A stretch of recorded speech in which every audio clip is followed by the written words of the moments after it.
សម្រាប់ខ្ញុំស្គាល់ iPhone តាមរយៈប្រព័ន្ធ social media ហើយមូលហេតុដែលខ្ញុំរៀននៅមុខជំនាញ Digital Accounting ឬជំនាញនេះខ្ញុំមើលឃើញថាវាមានទីផ្សារខ្ពស់និងឱកាសការងារច្រើនហើយអ្វីផ្សេងជាងនេះទៅទៀតដោយសារតែចំណង់ចំណូលចិត្តរបស់ខ្ញុំតាំងពីក្មេងសម្រាប់ខ្ញុំស្គាល់ iPhone តាមបងបញ្ញាបត្រជាន់ខ្ពស់រៀននៅហ្នឹងហើយជំនាញដែលខ្ញុំមាន Accounting Finance ដោយសារតែខ្ញុំស្រឡាញ់នឹងវិទូចផងហើយខ្ញុំចង់ចេះប្រាក់ចំណាយចំណូលក្នុងស្ថាប័នហើយនិងអាជីវកម្មមួយទីមួយខ្ញុំចូលចិត្តមុខវិជ្ជាលោកគ្រូ Basic Bookkeeping ពីព្រោះគាត់បញ្យល់ល្អបង្រៀនឆាប់ចេះហើយក៏អនុវត្តផ្ទាល់ក្នុងថ្នាក់ដូចជាធ្វើ assignment ផ្សេងនៅពេលដែលយើងអត់យល់អីយើងអាចសួរគាត់បញ្ជាក់បន្ថែមបានសម្រាប់មួយចំណុចទៀតគាត់បានប្រាប់ពីបទពិសោធន៍ការងារគាត់ផ្ទាល់មកកាន់ពួកយើងដើម្បីយើងយល់ដឹងបន្ថែមសម្រាប់ខ្ញុំទីមួយមុខវិជ្ជាដែលខ្ញុំចូលចិត្តជាងគេតើតើជាមួយនឹង Excel ហើយនឹងការប្រើប្រាស់ AI តើតើជាមួយនឹង Excel គ្រូគាត់បានបរៀនច្រើនជាមួយនឹងការអនុវត្តលើការងារប្រមុនដែលយើងត្រូវអនុវត្តជាក់ស្ដែងនៅក្នុង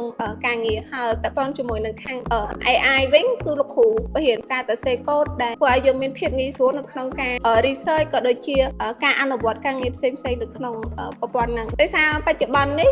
ខាងបច្ចេកវិទ្យាគឺមានការជឿនលឿនច្រើនអញ្ចឹងបច្ចុប្បន្នគឺយើងត្រូវការចំណុចទាំងអស់ហ្នឹងខ្លាំងអញ្ចឹងការបរៀននៅខាងសាលាគឺដោតទៅលើខាងហ្នឹងក៏ធ្វើឲ្យសិស្សដែលគាត់សិក្សានៅខាងសាលាមានភាពងាយស្រួលនៅក្នុងការប្រើប្រាស់ដូចគ្នា